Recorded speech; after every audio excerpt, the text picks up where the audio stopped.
Well, several weeks ago we talked about the Mormon faith. I did 3 lessons, and somebody asked could we do the Jehovah's Witness, and I think that's a good idea.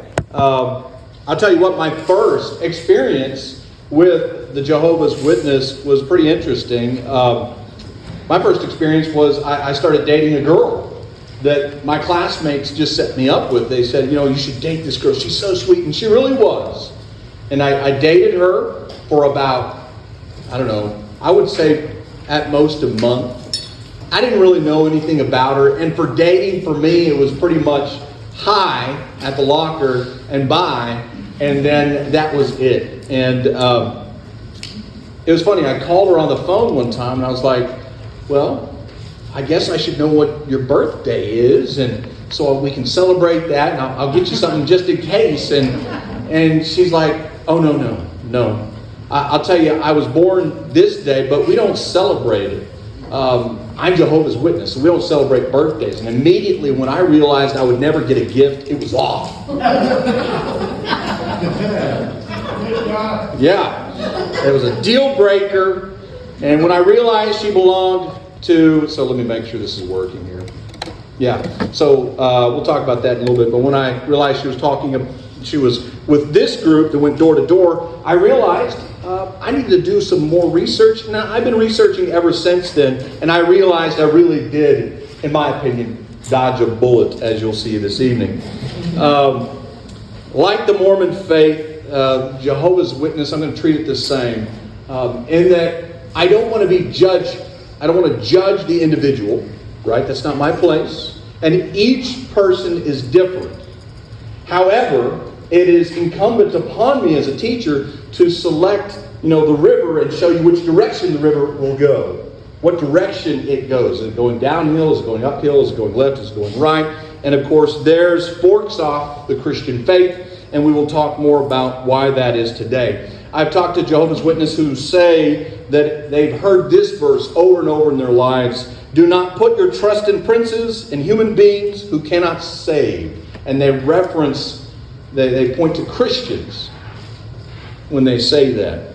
And I wonder if we should think about that when we think about other faiths. In 2016, Pew said that Jehovah's Witnesses have a low retention rate relative to other U.S. religions. Among all U.S. adults who were raised Jehovah's Witness, 2/3 no longer identify with the group. So they have a really low retention rate. They're only keeping 1/3 of their kids when they grow up to adulthood, which is not a good statistic for them. And you can see for the Protestants and the Mormons even, it's the exact opposite. And if you recall, when we did the Mormon faith, the stat from 2018 actually showed that Mormons were 50%. So that's changed since this 2016 survey.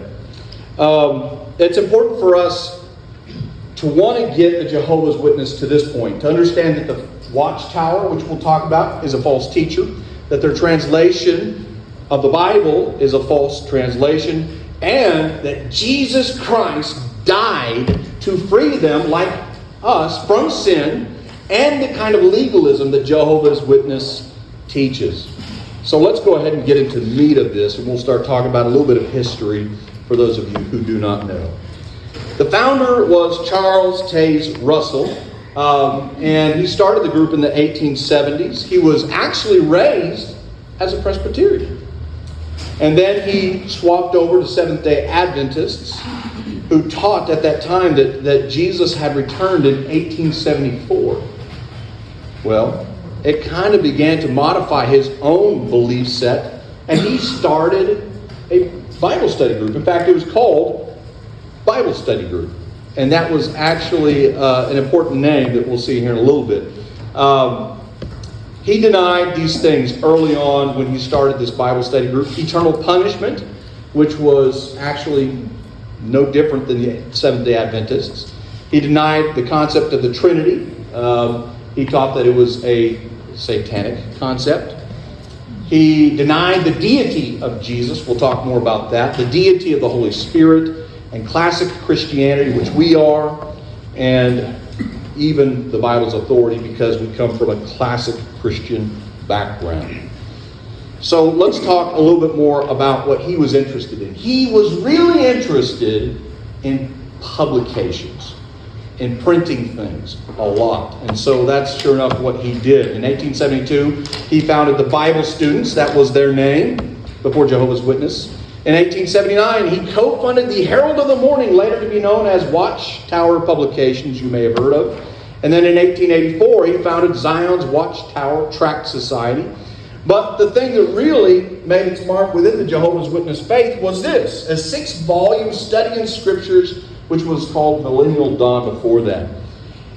In fact, it was so important within the Jehovah's Witness faith that they would say that this was required to understand Scripture.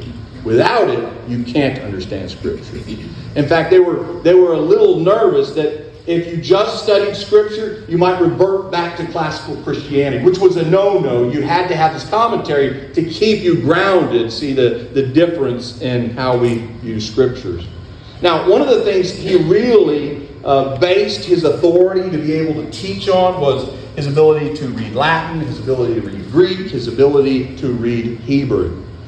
Well, interestingly enough, there was a Baptist preacher, I believe from Canada, who started filling out all these tracts and sending them out. And it was saying all the falsehoods he was speaking. Like, he can't read Greek. He can't read Hebrew. He's lying. And you know what he did? He sued him. Russell sued J.J. Ross. And J.J. Ross was like, man, bring it on. And he said, well, if you'll make a public apology, then I will cancel the lawsuit. He said, no, let's go to court. The court date came up, and guess who didn't show up? He was out of the country. He ran out of the country. He came back and gave him another chance. Just publicly apologize, or just say you're wrong. Forget that. And I will drop the lawsuit. He says, no, I want to go to court. So they end up in court, and here is a bit of the transcript. Question, do you know the Greek alphabet? Oh, yes. Question, can you tell me the correct letters if you see them? Well, some of them, I might make a mistake on some of them. Would you tell me the names of those on top of page 447 I've got here? Well, I don't know that I would be able to. You mean you can't tell what those letters are? Look at them and see if you know. There's a long pause. Are you familiar with the Greek language? No. Okay. So you start to see there's some interesting behaviors and choices here. And in fact, that ends up being kind of a narrative you see within the Jehovah's Witness. There was a lot of schisms that started happening right after he died. In fact, when he died right there at 1916, this guy by the name of Joseph Rutherford took over, who was, I believe, their lawyer. And he made this grab to get everything and to be over everything. Because at that time, you can see there's this massive schism that just shatters. And I never realized the Jehovah's Witnesses had schisms until I was doing research, and I found myself on this website for this church, which calls themselves the Free Bible Students. And I stumbled upon a video, their 75th anniversary, where they're talking about, they start here. And it was really intriguing. Darlene came in, I could not stop watching it. It was about 48 minutes. It was really interesting, and it was also kind of sad to see all these pictures, all these wonderful people who have a really incorrect view of who Jesus is. Well, what do they do today since, Russell's gone, Rutherford's gone? What have they been doing? Well, they have these guys who are in charge of the group right now. There's 8 of them. They operate out of the Jehovah's Witness World Headquarters. This is important for what we want to talk about. There they publish doctrine and they reveal. They have revelations, they say, because they believe that in 1914, Jesus came back and that he was invisible and that he relates all his information to those guys, and they reveal all the information to the public at large. And you get those Watchtower Publications and you read that. That's how you stay connected to the ongoing revelation of Scripture by Christ. And what city is that headquarters in? New York. Good question. It might be in a subdivision or something. But, so, as I told you, he really liked to publish, and the people really kept that idea. Even those schisms, I found that one group, they published like crazy. That's part, in fact, for this church, I would say one of the biggest parts of its history is the training work. For that church, the biggest part of their history is those moments when they really started to publish thousands upon thousands, hundreds of thousands, millions of copies of things. And so, publications, I want to talk about that briefly before we get into their core theologies. Their first edition in the 1870s, they were printing 6,000 a month. That's a lot at that time. That's nothing in comparison to today. The Watchtower has a circulation larger than any other magazine in the world. Each issue has a print run of more than 42 million copies. Awake is its second with a circulation of 41 million copies each issue. Both magazines are published by Jehovah's Witnesses and are distributed in 236 lands. Now, this actually is from the website. However, I've done the math. It's very close. I think I counted like 38 billion or something like that. There may be holiday issues. No, not holiday issues. Don't do that. But there may be some reason for the discrepancy. So, let's talk about the core beliefs. That's really where we need to shift gears, because that's where we start to see why they go on a different stream of belief than we do, even outside of the Christian faith. So we'll talk about Watchtower, their concept of heaven briefly, God's name, Christ is a creature, and the Spirit is a force. We won't talk about all their core beliefs. So about Watchtower Publications. Watchtower Publications, remember the group of 8, being informed by Christ, said the true prophetic mouthpiece for God on earth at this time is this publication. That's important to remember as we move into testing the prophet later. Okay? Watchtower Publications tells their people there are 4 things essentially, and this has changed over time. There are 4 things that you must do to be saved. 1, take in inspired knowledge about Jesus. That's great, right? Unless it's not from the Bible and it's from Watchtower Publications, which is adding things, or it's from their version of the Bible we'll talk about in a moment, which is changing things. They're starting to take in knowledge about Jesus that he's not divine. That's a requirement. Interesting. Number 2, follow God's commands, which at first sounds good until once again the same issues pop up. Number 3, that you belong to Jehovah's Witness. Now, I want to do some more checking on this, but it'd be interesting to see how they feel about the schisms. I'm not sure if they are against those schisms or what. The group that I but I watched and I listened to, and it sounded like they were not in with the Jehovah's Witness. That's my first glance. Number 4, demonstrating loyalty, which is done through 1 hour per month, door to door visitations, handing out pamphlets, things like that. They have this interesting thing. It's done for an hour, and you got to log in. And it used to be 5 hours a week. But they log it. There's this thing that they talk about that the people who leave the Jehovah's Witness talk about. There's this idea of I think it's called the pioneer's trudge, is what they call it. They say you'll look at these people that are going door to door, and you'll notice that they really stand a long time in between houses, on the sidewalk, drinking water, whatever, taking a long time logging their information because they only have an hour and they don't like going door to door. And it's kind of like an ongoing joke that they have amongst each other. But imagine that. To demonstrate loyalty, you must either go door to door or pay money to publish it on an ongoing basis and keep the logs and turn them into Watchtower Publications. So let's talk about Watchtower Publications and their Holy Scriptures that they published in 1950. This is their version of the Holy Bible. Now, I want to give you an example of just one example of how it differs. We'll see some more here in a little bit. Everybody, would you turn to Colossians chapter 1? Colossians chapter 1.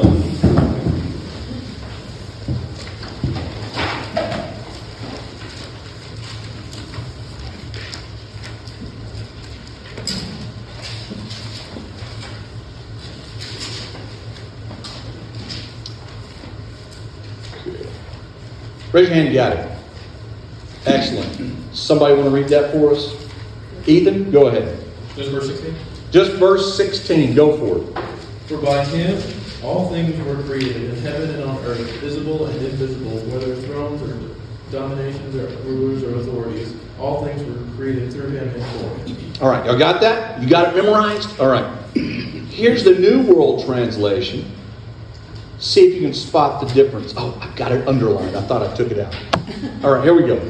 Because by means of him all other things were created in the heavens and on the earth, the things visible and things invisible, whether they are thrones or lordships or governments or authorities. Everybody say that word. Other things have been created through him and for him. What's the problem? Other. What is the consequence of having other in there? He's going to give you the same stuff he gave the Egyptians whenever the Israelites was leaving. Okay. I want y'all to think about that for a moment. You want to know what other is. Okay. For 15, because the other things is up in the first line. If you look at verse 16. 15. No, it's verse 16. I know, I'm asking, Oh. is the verse 15 in the Watchtower issue, because by means of him all other things. It's the same. So the difference is verse 16. All other things have been created through him and for him. They say, I'll tell you why. They admit in their commentary, other is not here in the original reading of Greek. We added it in because in the earlier verse it says he is firstborn. How could he be created, being firstborn, and also create all things? So they add in the other because they want to align it with their doctrine that Jesus Christ is created, which we know he's not. So adding that other takes Christ's creator quality of being that word through whom all things were created, and it makes sure that he is created, but other things are created through him. Well, that's not the way Christianity works. Now, just to give you a little bit of history on linguists of Greek, this gentleman right here, this is the best picture I could find, J.R. Manti, said, he's one of the foremost scholars at that time, I've never read any New Testament so badly translated as the Kingdom Interlinear translation of the Greek Scriptures. That's where they get their Holy Bible from. In fact, it is not their translation at all. Rather, it is a distortion of the New Testament. The translators used what J.B. Rotherham has translated in 1893 in modern speech and changed the readings in scores of passages to state what Jehovah's Witnesses believe and teach. That is distortion, not translation. Let me tell you what's happened. J.B. Rotherham grew up Methodist, became a Church of Christ preacher because of Alexander Campbell. He read his readings and it blew him away, changed him. And he was really good friends with Spurgeon. And his translation in Greek and Hebrew was widely known at that time. And people thought it was great. The Jehovah's Witness took it, created the Kingdom Interlinear translation of Greek Scriptures, copying and pasting everything he did, except for the things that went against their doctrine, to which they changed. Like you just read, adding the word other. In an interesting interview that was televised, Bill and Joan Setner, who used to be some of the leading members in Jehovah's Witnesses back in the 60s, 50s and 60s, lost millions of dollars of publications and some interesting practices, and they actually ended up being, not practices on their part, but Jehovah's Witness, and they ended up becoming Christians because they discovered the true Christ. And in an interview, by the way, he knew the 8 guys who translated the Bible for the Jehovah's Witness. They tried to keep all the names private. He knew them. He was friends with them.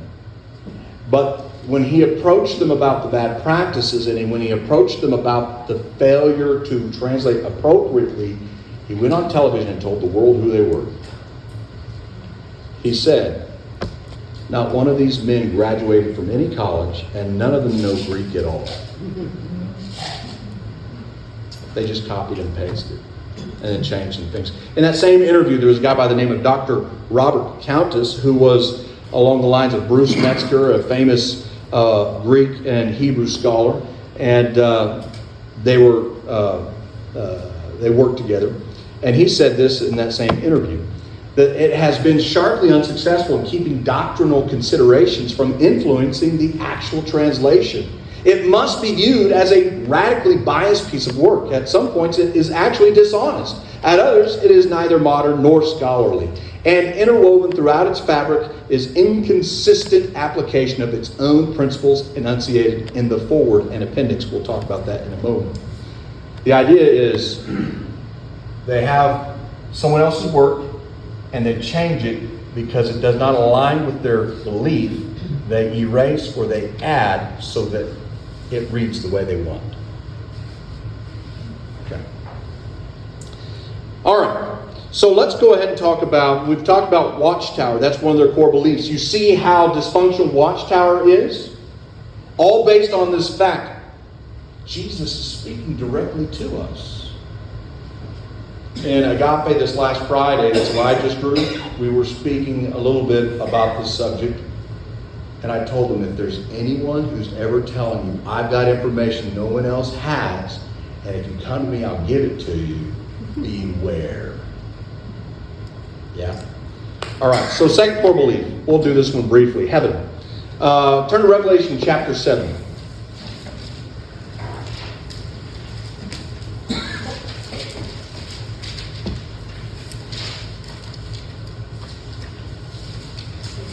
Somebody get it? Raise your hand if they want to read it. Elijah, count to 10 and then read it. Just 4. Just verse 4. It says, and I heard the number of the seal, 144,000 sealed from every tribe of the sons of Israel. All right. We stop there. We're not going to talk about Revelation in detail. But I can just ask you, who are the 144,000?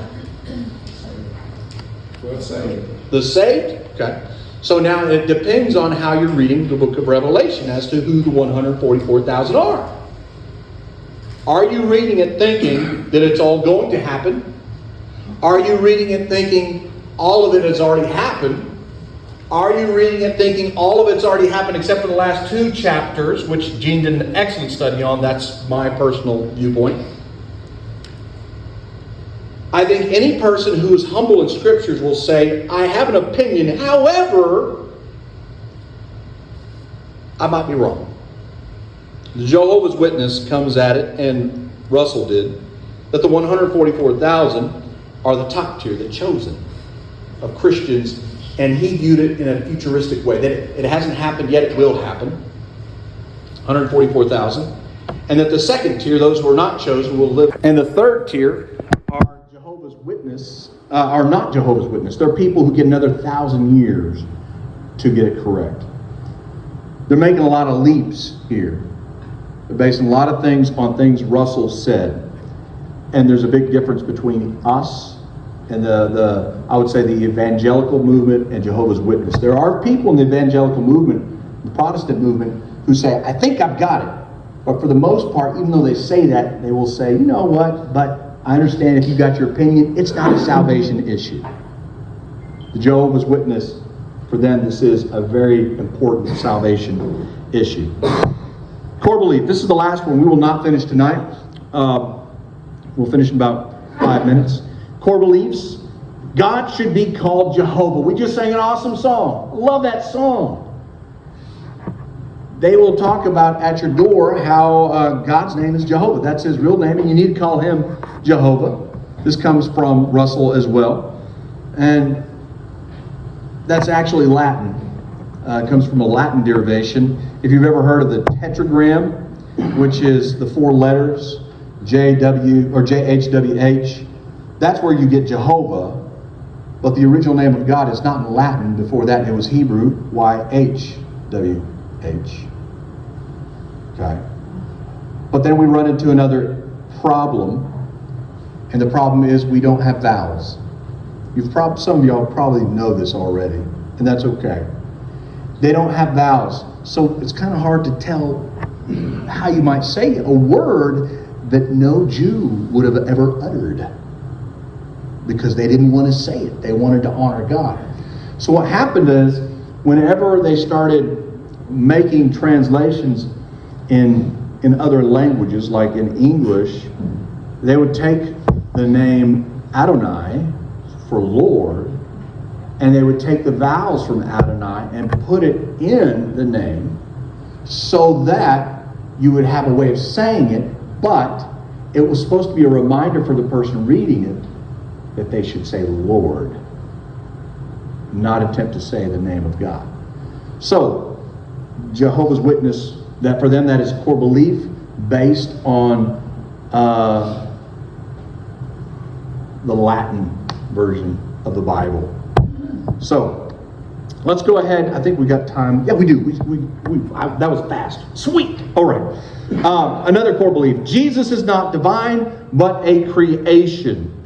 So, John 3:16, when they came to my door several years ago, they opened up to this and they had me read it from their Bible, and they kind of suck you in. John 3:16, for God so loved the world that he gave his only begotten Son, that whoever believes in him should not perish but have everlasting life. And I read it out of their Bible, and they look at me and they say, what does begotten mean? And I looked at them and I say, I bet you and I have a very different interpretation of that word. And I said, you're knocking on my door, you tell me what you think begotten means. They said, well, it means that Jesus was created. Like, he was not in existence, and then all of a sudden he was created. I said, that's not what that means. What it means is that God gave his one and only Son to the world, and through the process of the incarnation, he was begotten on this planet. Two different things. And so then they went to John 1:1. You can look at all of these that actually tell us that Jesus is in fact divine and not created. And we won't read all of these. And we will stop with John 1:1 in Holy Scriptures. Look at John 1:1 in your ESV, please. John 1:1.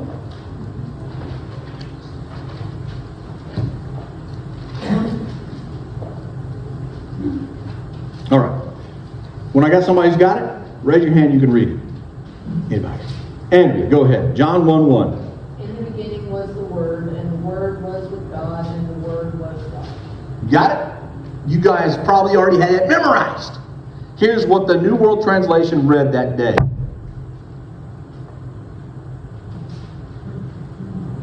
Raise your hand if you see the difference.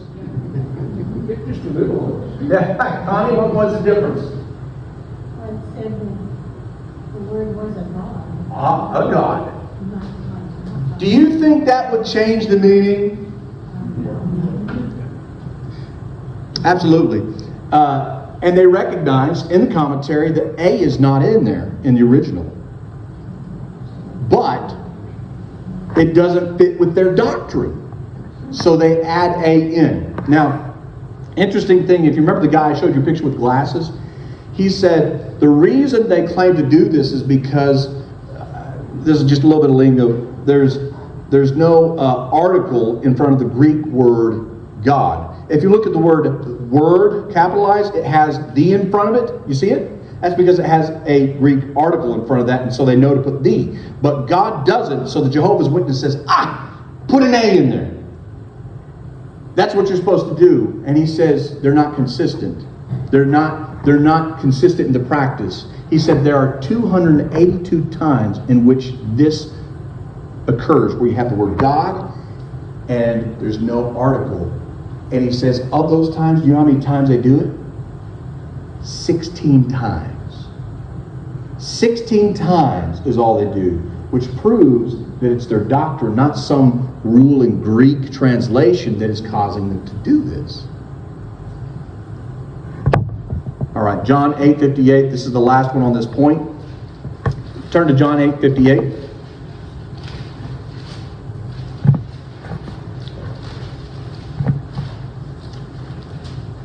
Raise your hand if you got it. All right, Larry, go ahead. Jesus said to them, truly, truly, I say to you, before Abraham was, I am. All right, here's this one.